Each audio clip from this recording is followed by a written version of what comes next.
Halo, selamat bertemu kembali bersama saya, Eko Fitrianto.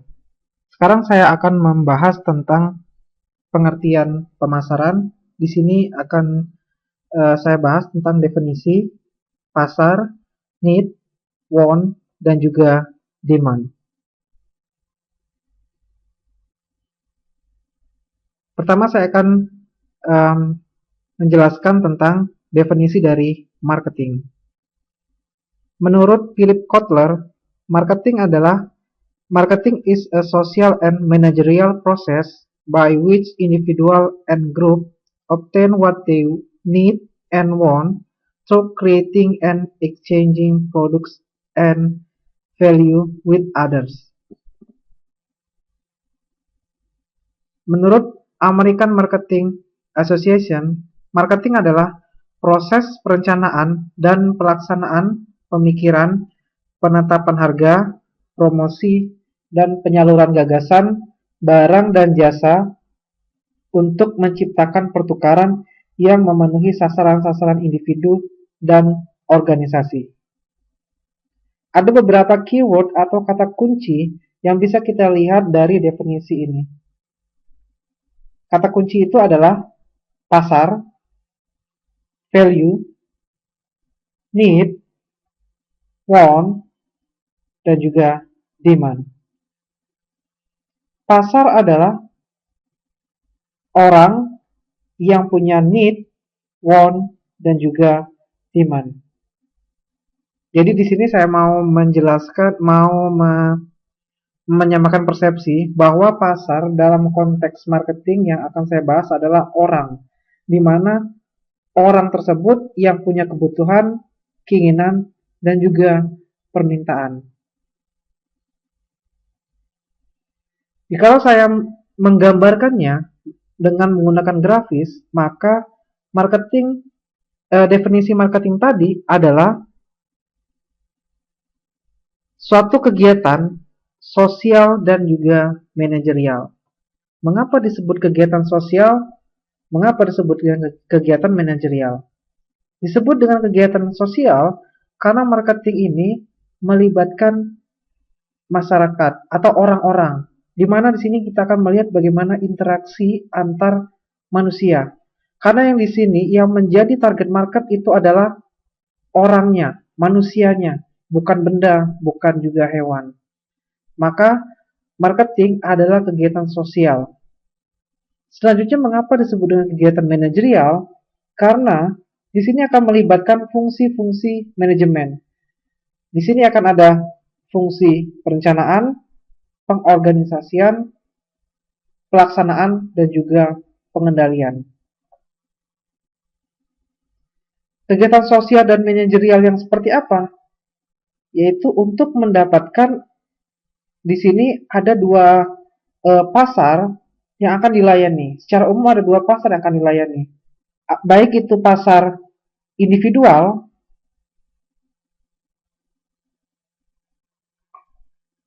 ataupun pasar kelompok.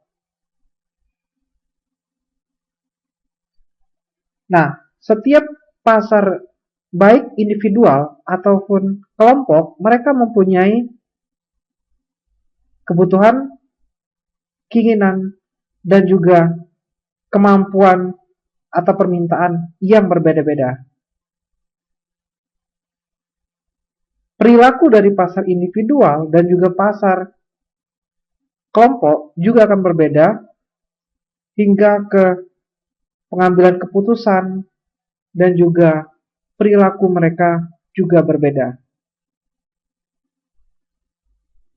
Nah, di sini perusahaan atau marketer akan meng-create atau membuat atau mewujudkan apa yang menjadi kebutuhan, apa yang menjadi keinginan dari si customer tadi, dari pasar ini.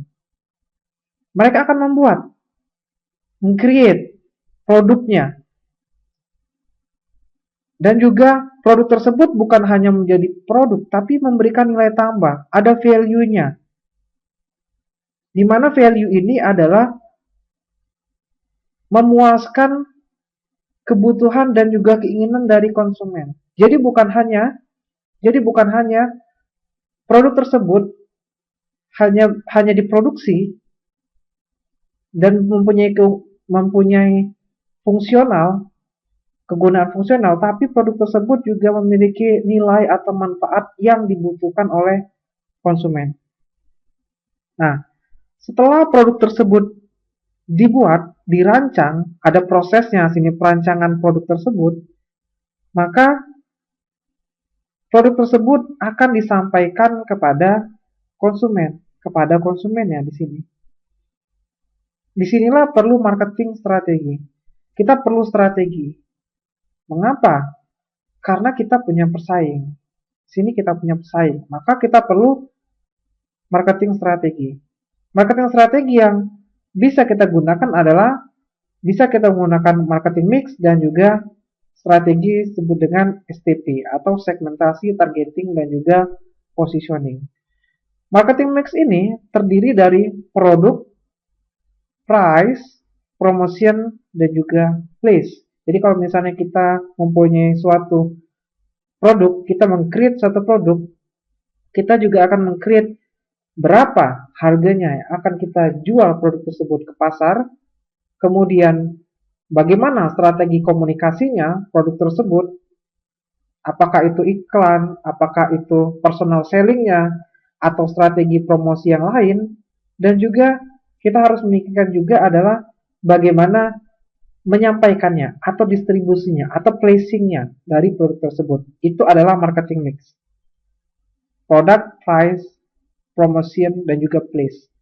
Selain itu juga, ketika produk ini juga akan diluncurkan, dipasarkan kepada pasar, orang atau individual, dia juga harus memiliki segmennya.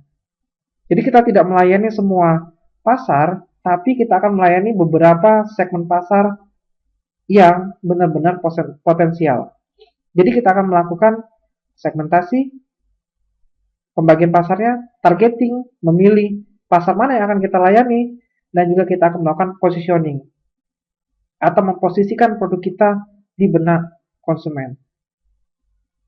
Untuk penjelasan lebih lanjut akan saya jelasin pada materi berikutnya. Selanjutnya, setelah kita melakukan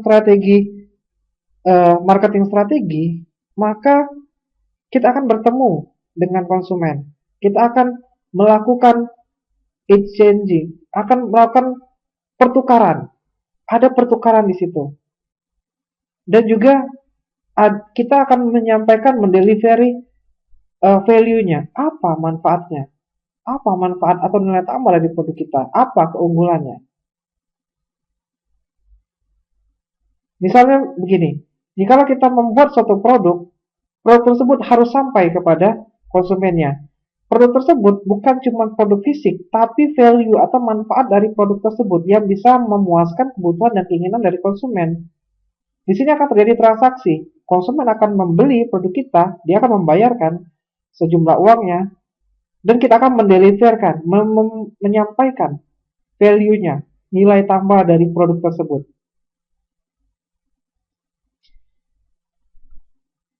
Selanjutnya adalah, di sinilah perbedaan marketing modern. Di sini marketing itu tidak hanya berhenti pada saat transaksi. Transaksi itu adalah ketika konsumen bertemu sama produsen, kemudian mereka saling bertukarkan produk dan juga terjadinya transaksi situ. Tapi tidak hanya sampai di situ. Tapi dalam marketing kita harus ingat, kita harus lakukan adalah after sales service-nya.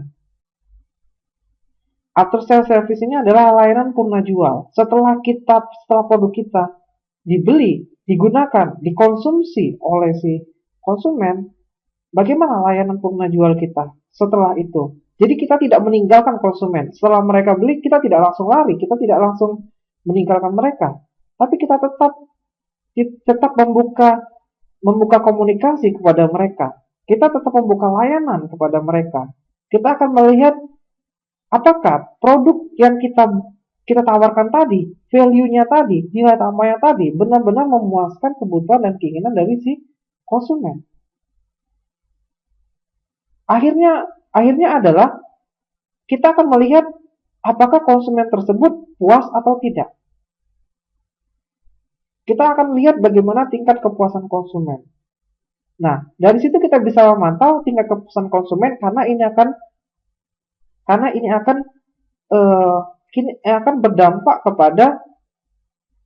kepada perilaku konsumen setelahnya. Jikalau konsumen puas, maka dia akan melakukan pembelian ulang, dia akan merekomendasikan produk kita kepada orang lain, dan juga dia akan membela produk kita apabila produk kita dijelek-jelekan atau dijelekkan sama konsumen lain, sama produsen lain. Maka kita harus mengukur kepuasan konsumennya. Apakah konsumen sudah puas? Apakah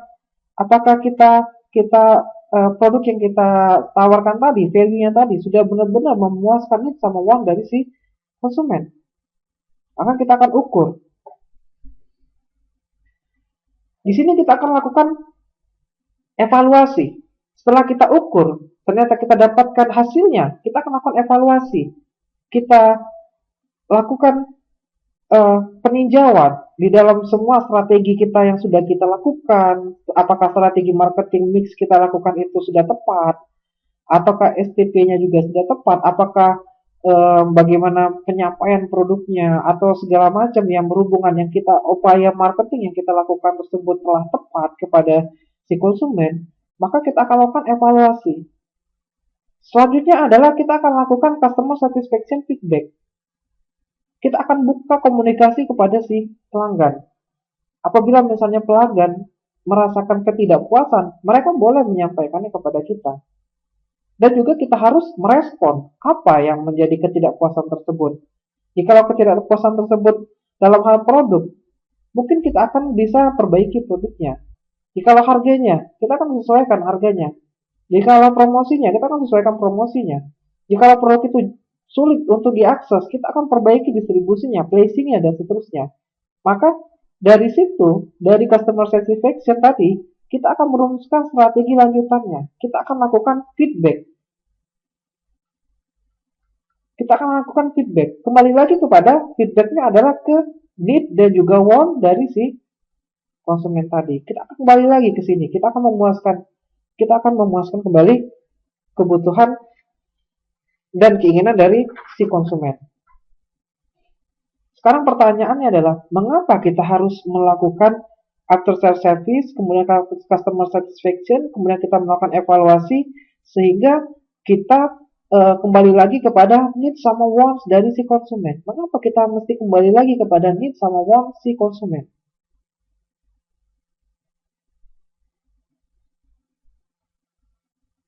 Jawabannya adalah need sama wants dari si konsumen itu terus berkembang, terus berubah.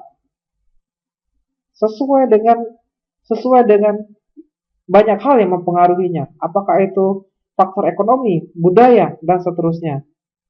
Sebagai contoh, saya akan memberikan contoh tentang pasar handphone. Dulu, handphone hanya digunakan memuaskan kebutuhan dan keinginan dasar dari si konsumen. Telepon itu hanya digunakan untuk menelpon. Penggunaan dasarnya, telepon. Hanya bisa digunakan untuk layanan suara. Namun sekarang, ketika kebutuhan akan telekomunikasi berkembang, konsumen sudah tidak lagi hanya membutuhkan telepon sebagai suara, tapi dia membutuhkan telepon untuk layanan teks atau layanan SMS, atau sekarang konsumen membutuhkan telepon yang bisa digunakan untuk internet, browser, atau misalnya sekarang konsumen membutuhkan handphone yang bisa digunakan untuk mengirim gambar, email, mendengarkan musik, foto, video, dan juga kegunaan program komputer misalnya untuk membuka program Office dan seterusnya. Ini adalah mengapa kita harus melakukan feedback. Kita harus melakukan feedback kepada need sama wants kepada si konsumen. Kita harus lakukan review terus. Karena bisa jadi kebutuhan dan keinginan dari konsumen tersebut terus berkembang. Supaya mengapa kita melakukan feedback tersebut? Supaya kita jangan sampai ketinggalan. Karena ketika needs sama wants dari konsumen terus berkembang, sementara kita tidak melakukan penyesuaian, kita takutkan adalah nanti pesaing kita akan mengambil atau akan melakukan uh, strategi yang lebih baik daripada kita. Dan akhirnya apa? Akhirnya adalah mungkin saja kita akan ditinggalkan oleh si konsumen. Dan satu lagi adalah jangan lupa soal demand atau permintaannya. Orang punya need, orang punya want, orang punya kebutuhan, orang punya keinginan. Dan juga jangan lupa bagaimana bentuk demand-nya, bagaimana bentuk permintaannya. Demand ini adalah need dan want yang didukung dengan daya beli. Demand adalah kemauan dan kemampuan orang untuk membeli. Ada orang yang mau untuk membeli tapi tidak mampu, tidak terjadi demand-nya, tidak terjadi transaksinya. Ada orang yang mampu tapi tidak mau, tidak terjadi juga transaksinya. Nah, di dalam demand ini ada yang disebut dengan 8 demand statement. Nah, itu akan saya jelasin pada materi yang berikutnya. Baik, saya rasa cukup sekian materi yang saya sampaikan tentang definisi pasar, need, want, dan juga demand. Mudah-mudahan bermanfaat. Saya ucapkan sekian dan terima kasih.